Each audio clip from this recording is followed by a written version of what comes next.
رات معمول سے زیادہ سرد اور تاریک تھی، لیکن مختصر سے ملاقاتی کمرے کے آتش دان میں آگ کے بھڑکتے ہوئے شعلوں نے سردی کا احساس زائل کر دیا تھا۔ کمرے میں صرف 3 افراد تھے۔ باپ اور بیٹا ایک چھوٹی سی میز پر شطرنج کی بساط بچھائی کھیل میں مصروف تھے، اور ایک بوڑھی خاتون جس کے سر کے بال برف کی مانند سفید اور دھوپ کی طرح چمکدار تھے، ایک علیحدہ صوفے پر بیٹھی اونی موزے بن رہی تھیں۔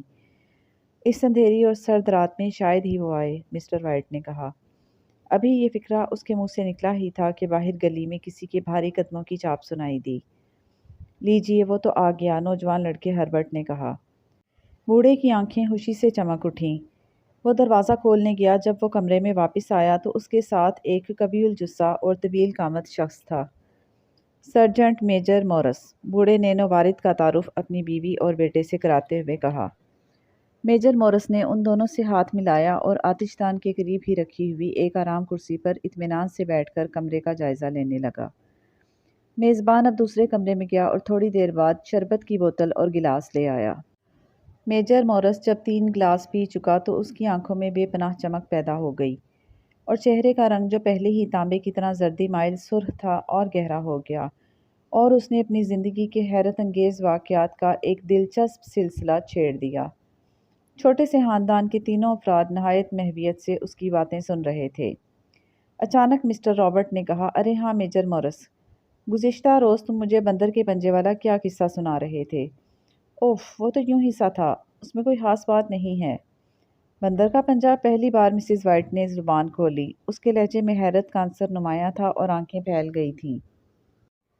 جی ہاں، میجر مورس نے کہا، ہے تو وہ بندر کا پنجہ ہی، مگر اس میں عجیب و غریب سحر پوشیدہ ہے۔ تینوں سامعین پر اشتیاق نظروں سے اس کی طرف گھورتے رہے۔ میجر مورس کوٹ کی جیبیں ٹٹولتے ہوئے بولا، بندر کا پنجہ بالکل معمولی سا ہے، اور اسے کسی خاص طریقے سے خشک کر لیا گیا ہے، جیسے قدیم مصری اپنے بادشاہوں کی لاشوں کو مسالہ لگا کر محفوظ کر لیا کرتے تھے۔ یہ دیکھیے، یہ ہے وہ پنجہ۔ اس نے جیب سے ایک عجیب شے نکالی۔ مسز وائٹ تو دیکھتے ہی خوفزدہ ہو کر پیچھے ہٹ گئی۔ نوجوان رابرٹ نے البتہ دلچسپی لیتے ہوئے اسے غور سے دیکھا۔ اف توبہ، بندر کا بڑا سا پنجہ جس کی انگلیوں کا گوشت سکڑ کر لکڑی کی مانند سخت نظر آتا تھا۔ آخر اس پنجے میں کیا خوبی ہے؟ مسٹر وائٹ نے دریافت کیا۔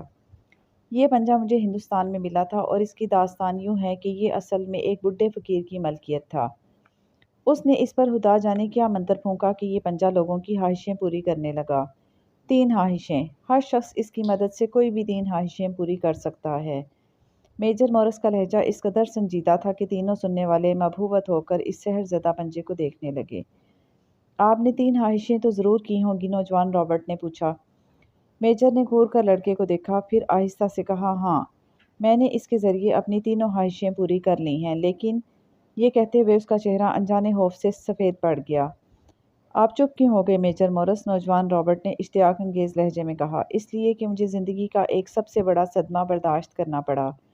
یہ پنجہ تینوں خواہشیں پوری ضرور کر دیتا ہے، لیکن اس کے عوض کچھ طلب بھی کرتا ہے، اور یہ کوئی نہیں جانتا کہ وہ کیا طلب کرے گا۔ مجھ سے پہلے جس شخص کے پاس یہ پنجہ تھا، اس نے اس سے تینوں خواہشات پوری کرا لی تھیں۔ پہلی 2 کا تو مجھے علم نہیں، البتہ تیسری کے بارے میں معلوم ہے۔ وہ کیا تھی؟ موت کی خواہش، جو پوری ہوئی۔ میجر مورس کا لہجہ بے حد بھیانک ہو گیا، اور سننے والوں کے چہروں پر پرمزدگی سی چھا گئی۔ میجر مورس، مسٹر وائٹ نے تھوڑی دیر بعد کہا، جب تمہاری تینوں خواہشیں پوری ہو گئی ہیں تو اب تم نے یہ پنجہ کیوں اپنے پاس رکھ چھوڑا ہے؟ میجر نے نفی میں اپنے سر کو جنبش دی۔ میں اسے اپنے پاس رکھنے کا خواہش مند نہیں۔ میرا خیال تھا کہ اسے کسی کے ہاتھ بیچ دوں، لیکن یہ پہلے ہی کافی تباہ کن ثابت ہو چکا ہے۔ اچانک اس نے اپنا ہاتھ بلند کیا اور بندر کے پنجے کو آتش دان میں پھینک دیا۔ مسٹر وائٹ کے منہ سے ایک تحیر آمیز کلمہ نکلا، اور اس نے آگے بڑھ کر آتش دان سے پنجہ نکال لیا۔ اسے جل جانے دیں، میجر مضطرب ہو کر بولا۔ میجر مورس، اگر آپ اسے اپنے پاس رکھنا نہیں چاہتے تو مجھے دے دیجیے، مسٹر وائٹ نے کہا۔ تم اگر اسے رکھنا چاہتے ہو تو مجھے کوئی اعتراض نہیں، لیکن نتائج کے ذمہ دار تم خود ہی ہوگے۔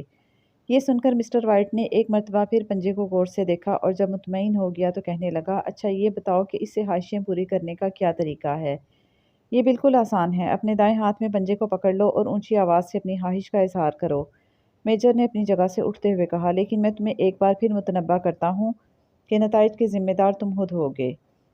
پراسرار میجر کو رخصت کرنے کے بعد بوڑھے وائٹ نے کمرے میں آ کر اپنی جیب سے پنجے کو نکالا اور دیر تک دیکھتا رہا۔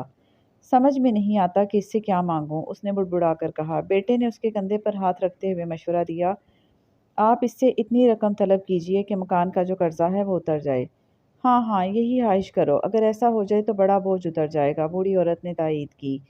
صرف حساب بے باک کرنے کے لیے 200 پاؤنڈ کی ضرورت ہے۔ مسٹر وائٹ نے مسکراتے ہوئے سر ہلایا، پھر دائیں ہاتھ میں پنجہ پکڑ کر اونچی آواز میں کہا، میں 200 پاؤنڈ کی خواہش کرتا ہوں۔ یہ کہتے ہی اس نے دہشت زدہ ہو کر چیخ ماری۔ اس کی بیوی اور بیٹا بدحواس ہو کر اسے دیکھنے لگے۔ مسٹر وائٹ نے خوف سے کانپتی ہوئی آواز میں کہا، مجھے یوں محسوس ہوا کہ جیسے پنجہ میرے ہاتھ میں تڑپا ہو، بالکل سانپ کی طرح۔ کمرے میں موت کی سی خاموشی پھیل گئی، تینوں ایک دوسرے کی طرف دیکھنے لگے۔ دور کسی چرچ کے گھڑیال نے رات کے 12 بجنے کا اعلان کیا۔ باہر ہوا یکدم تیز ہو گئی، جیسے آندھی چل رہی ہو۔ اوپر کی منزل کی کھڑکیاں اور دروازے زور سے کھلنے اور بند ہونے لگے، کبھی یوں سنائی دیتا جیسے کوئی دروازے پر دستک دے رہا ہو۔ یہ حالت چند لمحوں سے زیادہ دیر تک نہ رہی اور ماحول پھر پرسکون ہو گیا۔ بوڑھا وائٹ اٹھا اور سونے کی تیاریاں کرنے لگا۔ نوجوان رابرٹ نے اپنے کمرے میں جاتے ہوئے کہا، میرا خیال ہے کہ روپیہ کسی تھیلے میں بند آپ کے بستر پر رکھا ملے گا، اور کوئی بھوت پریت ضرور کپڑوں کی الماری میں چھپا آپ کی حرکات دیکھ رہا ہوگا۔ دوسری صبح جب وہ ناشتے کی میز پر ایک دوسرے کے سامنے بیٹھے تو رات کا واقعہ یاد کر کے تینوں خوب ہنسے۔ مسٹر وائٹ نے شرمندگی سے کہا، میجر مورس نے ہمیں خوب بے وقوف بنایا۔ مجھے پورا یقین تھا کہ 200 پاؤنڈ کی رقم تمہیں اپنے سراہانے میں رکھی ملے گی، مگر بیوی نے قہقہہ لگا کر کہا، اے بسا آرزو کے خاک شدہ۔ بیٹے نے جملہ پورا کر دیا۔ ہمیں اس میجر کی بیہودہ بکواس پر دھیان ہی نہیں دینا چاہیے تھا، مسٹر وائٹ نے اب غصے سے کہا۔ بھلا آج کل کے زمانے میں ایسی خرافات پر کوئی یقین کرے گا؟ اگر بندر کے پنجے ہی خواہشیں پوری کرنے لگتے تو لوگوں کو کام دھندہ کرنے کی کیا ضرورت تھی؟ مگر میجر مورس ایسا آدمی نہیں معلوم ہوتا کہ ہاں مذاق کرے۔ ممکن ہے کہ اس کی بات میں کوئی صداقت ہو، مسز وائٹ نے سنجیدہ ہو کر کہا۔ اچھا اماں، میں تو اب کام پر جا رہا ہوں، نوجوان رابرٹ نے اٹھتے ہوئے کہا، اور ہاں، جب تک میں واپس نہ آؤں روپے کا تھیلا آپ میں سے کوئی نہ کھولے۔ یہ کہہ کر اس نے قہقہہ لگایا اور مکان سے باہر نکل گیا۔ اس کی ماں دروازے تک اس کے ساتھ گئی اور جب تک وہ نظروں سے اوجھل نہ ہو گیا برابر دیکھتی رہی۔ دوپہر کو جب میاں بیوی کھانے کی میز پر بیٹھے تو مسز وائٹ کی نظر مکان کے باہر ایک آدمی پر پڑی، جو مضطربانہ انداز میں وہاں پھر رہا تھا۔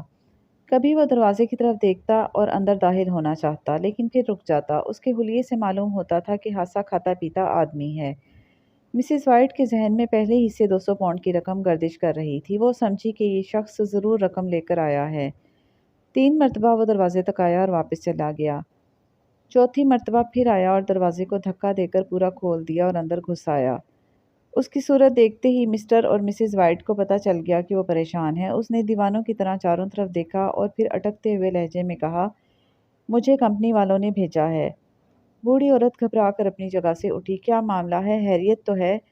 رابرٹ کو کوئی حادثہ تو پیش نہیں آیا؟ وہ زخمی تو نہیں ہوا؟ اجنبی نے آہستہ سے جواب دیا، میں ایک بری خبر لایا ہوں۔ آپ کا لڑکا مشین میں پھنس گیا تھا۔ 1 منٹ تک کھانسنے کے بعد اس نے کہا، اور طبی امداد پہنچنے سے پہلے ہی اس نے دم توڑ دیا۔ کمپنی نے مجھے آپ کے پاس تعزیت کے لیے بھیجا ہے۔ مسز وائٹ کا چہرہ دھلے ہوئے کپڑے کی طرح سفید پڑ گیا اور آنکھیں پتھرا گئیں۔ بوڑھا شخص یوں اپنی نشست پر گمسم بیٹھا تھا جیسے اس کی جان نکل گئی ہو۔ نووارد نے ایک لمحے کے تأمل کے بعد کہنا شروع کیا، کمپنی والے اس کی موت کے ذمہ دار نہیں ہیں، قصور خود لڑکے کا تھا، لیکن محض اس خیال سے کہ آپ کے لڑکے نے محنت سے کام کیا، کمپنی نے کچھ معاوضہ دینے کا فیصلہ کیا ہے۔ مسٹر وائٹ ایک دم سے اپنی جگہ سے اٹھ کر کھڑے ہو گئے۔ ان کی ٹانگیں بری طرح کانپ رہی تھیں اور وہ ویران نظروں سے نووارد کی طرف گھور رہے تھے۔ ان کے خشک لبوں کو حرکت ہوئی۔ کتنا روپیہ؟ 200 پاؤنڈ۔ مسز وائٹ کے حلق سے زور کی چیخ نکلی۔ بوڑھا شخص دیوانے کی طرح مسکرایا اور پھر یکدم غش کھا کر دھم سے فرش پر گر پڑا۔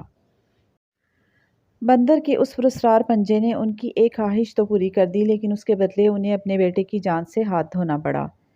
کیا مسٹر اور مسز وائٹ اگلی 2 خواہشیں کریں گے؟ اور ان خواہشات کے بدلے انہیں اور کیا کھونا پڑے گا؟ یہ سب جاننے کے لیے آپ اس کہانی کا اگلا پارٹ دیکھنا مت بھولیے گا، اور ساتھ ہی ساتھ ہمارے چینل کو سبسکرائب کرنا بھی۔ اب بچوں جلدی سے اس ویڈیو کو بھی لائک اور شیئر کر دیں۔ اللہ حافظ۔